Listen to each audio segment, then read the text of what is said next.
Today, I'm going to be getting the Platinum Trophy in Split Fiction. Now, this game is by the same guy who made It Takes Two and A Way Out. You know, Joseph Fares, the guy who said, "Fuck the Oscars, you know? Fuck the Oscars!" Yeah, that guy. Anyways, I loved It Takes Two when I played it for the first time, and Split Fiction seems to be even better than that. Seriously, this guy just never misses. All of his games are just absolute bangers. And when I found out that there was crossplay for Split Fiction, I hit up my girlfriend and made sure that she was available, and as soon as the game released, we played it. Well, a week later, because she got sick when it came out. Also, if you want to see me get the Platinum Trophy on It Takes Two and A Way Out, I actually have never played them on my PlayStation. I played them both on PC. So if you want to see me get the Platinum Trophy for those, make sure to drop a like on the video and subscribe to the channel. Because 90% of you who watch these videos aren't even subscribed to the channel. Split Fiction has 21 trophies, including the Platinum, which isn't much, and all of those are pretty much from just doing a bunch of miscellaneous stuff and exploring everything and doing all the side content.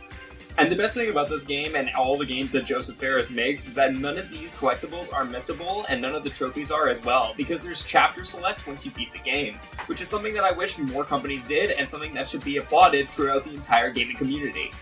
The game opens with this giant building where a group of writers have been invited to take part in an experiment, where they go into these bubbles and basically live out the actual stories that they have written themselves. One of the girls, Mio, decides that this isn't something that she wants to do though, and fears that something's going wrong and something is not what it seems. She ends up backing out of the experiment and stumbles into this girl named Zoe's bubble. After coming into her bubble... That's what she said! This is where we get to pick our characters, and I decided to play as Mio because I really like sci-fi sort of stories, and Echo decided to play as Zoe because she really likes fantasy, so it actually worked out really well. After entering her bubble and disrupting her peace and nature, the bubble can't decide which one of their stories that they want to focus on, either Mio's or Zoe's. So the game flips between the two in the prologue, and it leads to some really cool platforming sections, where we have to go through fantasy and sci-fi areas.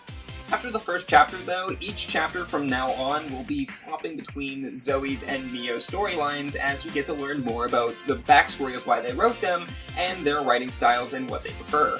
All the while, they're chasing these glitches in the system, and the reason why is because they find out that the reason they're there is so that the main person who's running the simulations can steal all of their ideas and take the credit for himself. So after finishing the first chapter, which was basically just getting us acquainted with the controls and mechanics, we entered our first glitch and chased after it, which led us to one of Mio's storylines.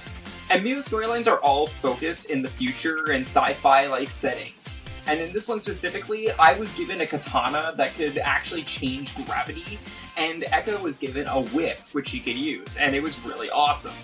It was also here that we got our first two miscellaneous trophies, the first of which was for lassoing onto this elephant's ear, which is a reference to It Takes Two. The second one was for doing some morally ambiguous things and making all these people fall to their death by blowing up the walkway. Surely they'll be fine, right?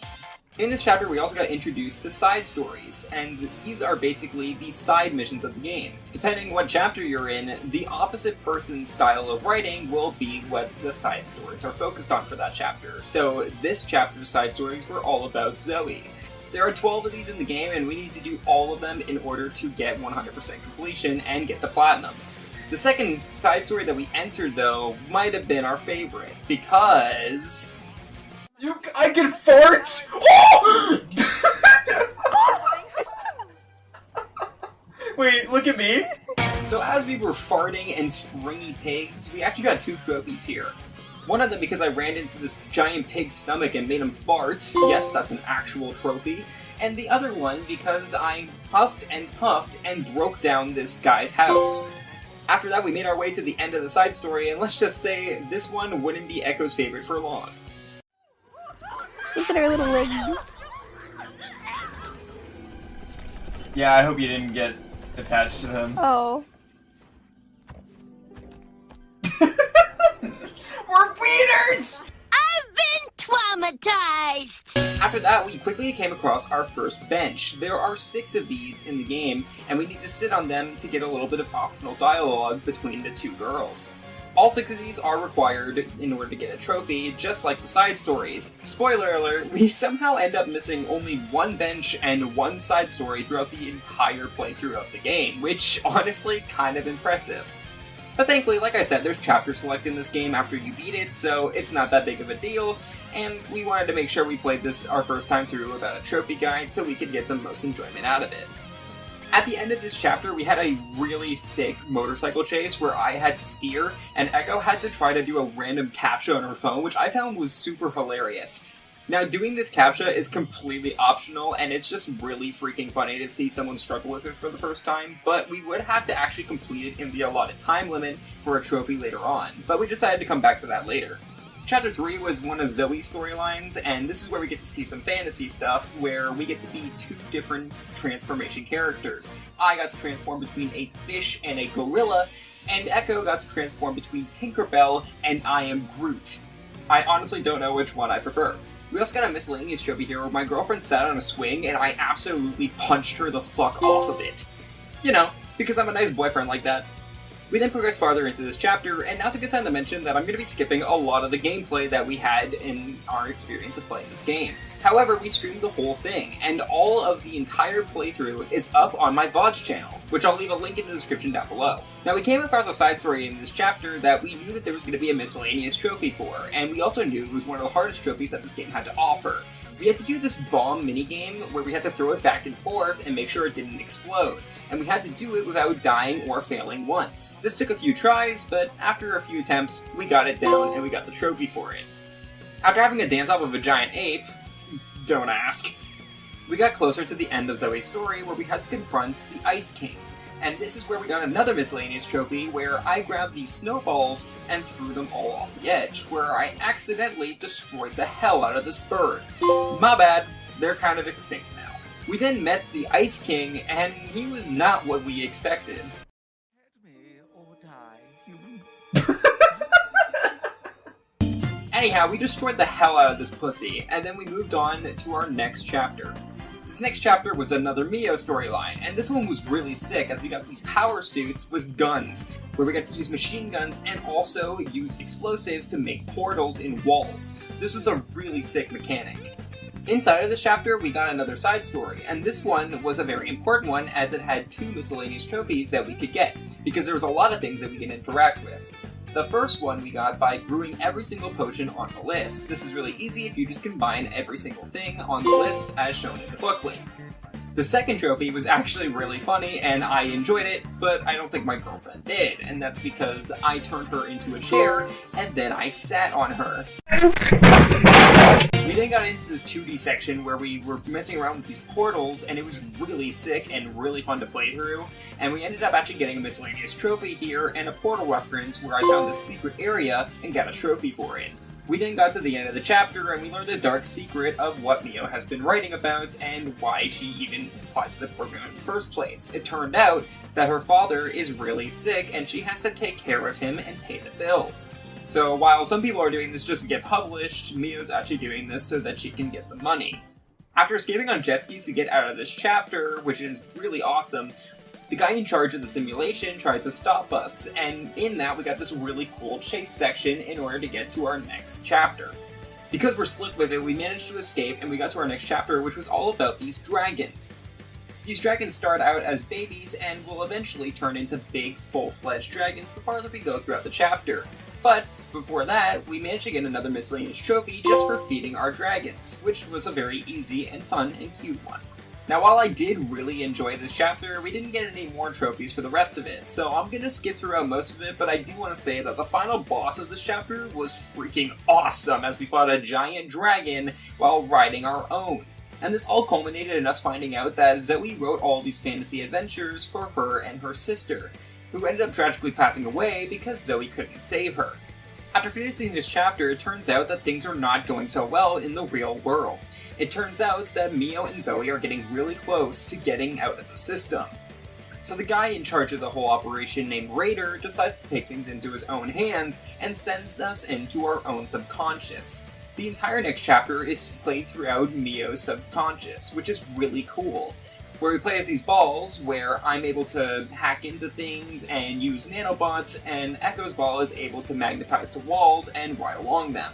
The coolest, but arguably the most frustrating part about this chapter was the pinball section that we had, where we had a boss fight, in a pinball section, which I thought was really sick, but it was also really difficult to control. This chapter ended up having a lot of miscellaneous trophies, and we didn't get a lot of them, but we did get one, where Echo went into this cage and I locked her up. FBI, open up! Again, in-game, not in real life. This all culminated in having us fighting Dark Mio, where ultimately Zoe was the main one who defeated her, helping Mio deal with the dark side of her conflicts, aka her father. After this, we go into Zoe's subconscious, and this one is arguably more tame. It's definitely a lot more tame than Mio's, and it's all revolved around using these animals and these birds so that we're able to progress farther into the level. And there was actually no trophies throughout this level, which is kind of surprising. But it did end with a really sick boss fight where we got to come inside of a Hydra.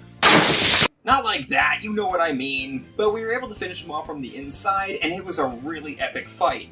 And it all ended with this really nice scene with Zoe and her sister Ella, and her accepting the fact that it wasn't her fault. And she has to move on. So now it was time for us to take on the final chapter, and this had some of the coolest mechanics I've ever seen in a video game. They managed to merge both worlds into one fusion, because Raider decided that he wanted to stop us once and for all in the final glitch.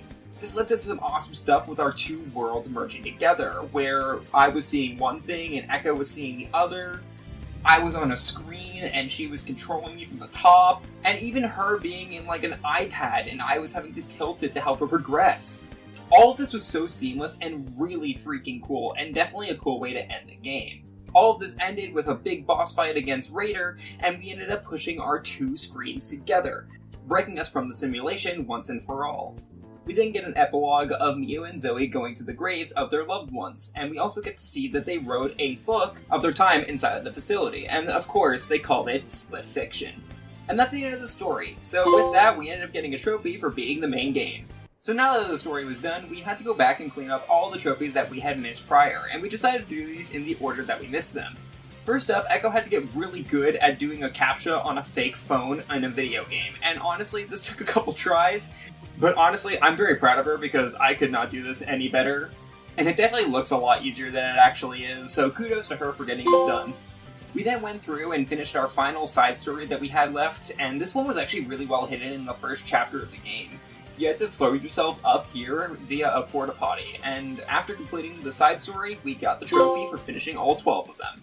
Next was another really easy miscellaneous trophy that we somehow missed on our first go around in the first chapter.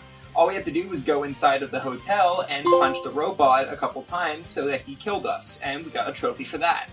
After that, all the trophies that we were missing were all in Chapter 6. As I mentioned, there was a lot of miscellaneous ones in there that we happened to not get. The first one was by being in a boat, and I had to steer us over to a shark and get eaten by it. The next one we had to do was in the stealth section. Echo had to go under a box and I had to shoot it off her for a Metal Gear reference, and that was a really easy trophy and a pleasant surprise.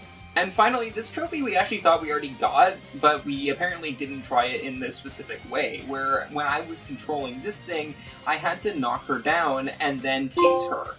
I already had killed Echo by tasing her, but I guess I just didn't knock her down beforehand. Whatever.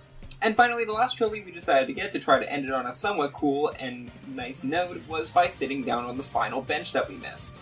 So we got the trophy for that, and then here was the platinum right after. But anyhow guys, that was the Platinum Trophy experience for Split Fiction, and honestly this game was absolutely incredible the whole way through. I absolutely recommend this game, and I didn't think it was possible for them to top It Takes Two, but I'm pretty sure they did. This Platinum Trophy wasn't very hard to get, but it was fun the whole way through, and I enjoyed every single second of it. And it meant a lot that I got to play this with my girlfriend. Overall, I give this game like a 9.5 out of 10, and I definitely think it has a good shot of winning Game of the Year, as long as GTA 6 doesn't release this year. Anyhow, make sure you guys go follow my girlfriend over on her Twitch channel at twitch.tv/echo_tree. And while you're over there, make sure to drop me a follow as well at twitch.tv/kingjo444. Have a good one, guys. See you later.